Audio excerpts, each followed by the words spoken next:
Hi and welcome to the fantasy fandom. So the biggest reveal of the season is out. Jon Snow is back, and could the timing have been any better?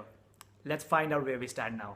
Contrary to all expectations that Jon will be resurrected sometime mid-season, he has been brought back right after the first episode, which is perfect in more ways than one. Firstly, we have Sansa marching to the wall to seek Jon's protection, taking Theon's word that he is the Lord Commander of the Watch. So nobody ends up disappointed. Sansa ends up safe at the wall, and Jon Snow can finally march on Winterfell to avenge the Starks, now that he's no more bound by the sacred vows of the Watch. Yes, that makes him eligible to claim and rule Winterfell now. It's a new and good life for our hero. Then there's this awesome Winterfell stuff going on. Ramsay killing Roose and declaring himself the Warden in the north. Then there's this crazy death of Walder and her child. You always knew when she hands over the child to Ramsay that something scary is gonna happen. There's this strange atmosphere and background music all this while. And it's gonna be so awesome seeing Jon wreck the shit out of Ramsay.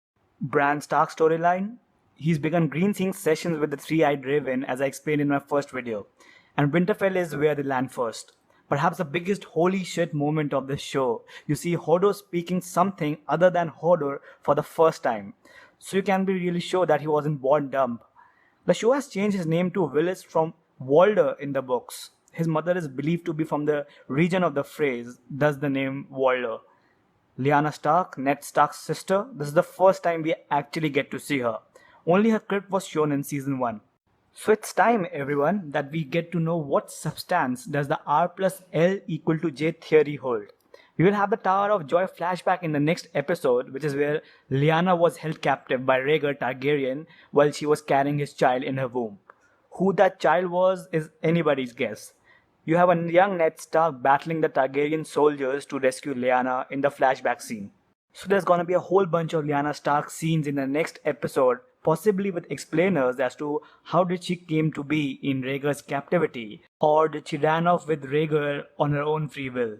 The Iron Islands track though, the biggest WGF moment is Euron entering the show with Havoc up his sleeves. I am the storm and you are in my way. That's one of the most badass lines of GOT.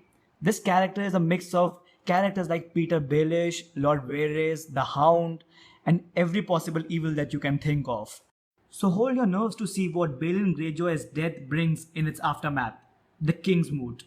The King's Moot, which is the ceremony in which Iron Islanders choose their next ruler in case the previous king fails to declare his heir. It's gonna be a great shocker to see who the winner emerges out. Far south, a war is brewing up in King's Landing, and you can totally understand that from Cersei's face. She's hiding the violent plan she has in her mind from Tommen, and that's where Sir Robert Strong, or the Mountain as he was previously known, plays a big role.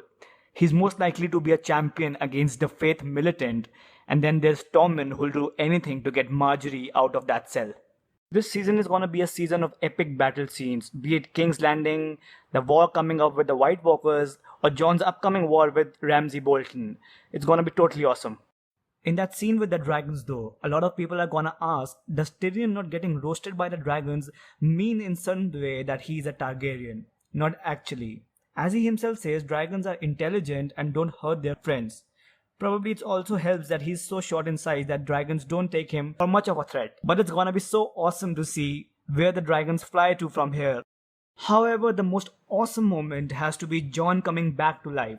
Finally. It was great how they made it look ritualistic with Melisandre speaking those words and feeding his hair to the fires.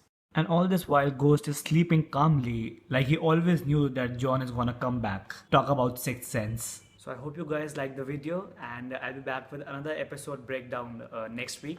Till then, you can let me know what was your favorite moment from the show, and you can also watch my video about the Three-Eyed Raven and the first episode breakdown, link for which is in the bio.